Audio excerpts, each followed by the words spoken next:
There is a hidden danger in this trailer. The more fans argue about whether it looks like Guardians of the Galaxy, the more they may be missing what the film is actually trying to do with Supergirl.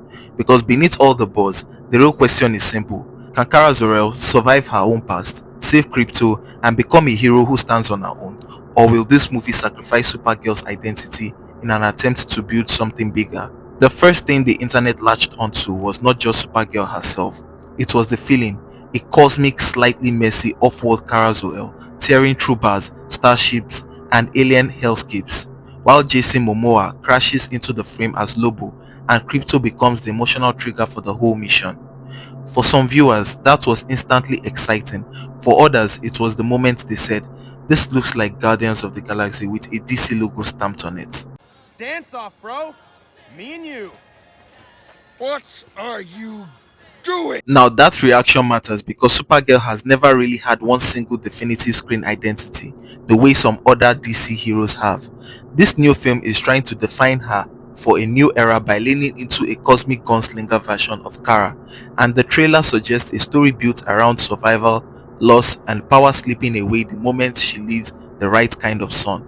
In other words, this is not being sold as female Superman, it is being sold as a bruised, planet-hopping space odyssey with a female protagonist who is far from invincible, and that is where the movie becomes interesting. Right before the story fully commits to its tone, Kara seems to be standing at a crossroads in her own head, part survivor, part weapon, part outsider, wondering whether strength is supposed to look noble or just necessary. The turning point in the conversation came when fans realized this movie was not aiming for bright, classical superhero polish. It was aiming for texture, barrooms, bounty hunters, worn-out spaceships, and a tone that feels more irreverent than heroic. That is exactly where the split began. Supporters saw a bold comic book adaptation. Critics saw DC drifting too close to James Gunn's Marvel-era formula, with the visual language and humor doing a lot of heavy lifting before the character had a chance to breathe. The strongest praise is coming from the casting and from the sense that Kara finally has a story that belongs to her. Milly Alcock's performance has been widely highlighted as intense, offbeat, and emotionally guarded, which fits a version of Supergirl shaped by trauma rather than by iconography alone. The Lobo reveal has also been a huge draw because Momoa looks like he's having the time of his life in the role. On top of that, Krypto gives the trailer a clear emotional stake. This is not just about saving the galaxy, it is about saving the one innocent thing Kara is refusing to lose. But the criticism is equally easy to understand. Some fans do not mind the darker tone. They mind the feeling that the movie is borrowing an established space comedy vibe instead of finding a visual identity of its own. That is why the Guardians comparison keeps coming back. It is not only about jokes or music, it is about whether the film looks distinct enough to stand apart as a Supergirl story rather than a remix of another successful franchise. There is also a meta layer to this debate because Alcock has already addressed the pressure surrounding her role. She said she knows the scrutiny that comes with stepping into a beloved franchise, and she openly spoke about how women in these spaces are often treated as if they are being judged or simply existing in the role. Vanity Fair, and this is the comment that's been getting some traction here that I think is pretty interesting.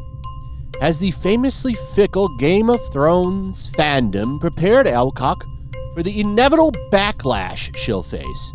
It definitely made me aware that simply existing as a woman in that space is something that people comment on.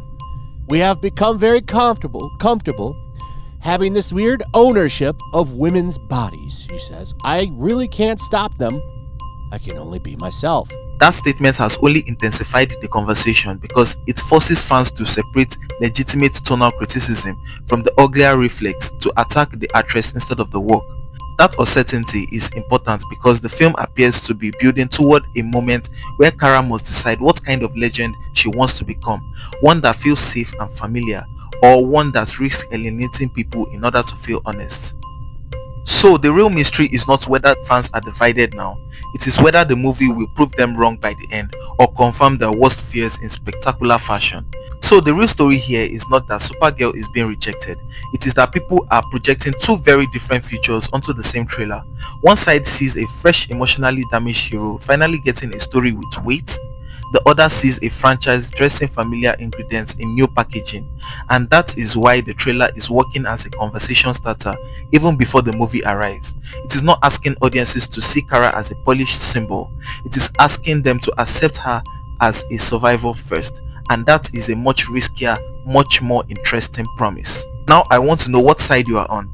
Did this trailer sell you on a bold new Supergirl, or does it feel too close to the Guardian style formula? Drop your thoughts in the comments, and if you enjoy smart movie breakdowns like this, hit like, subscribe, and turn on notifications so you don't miss the next one.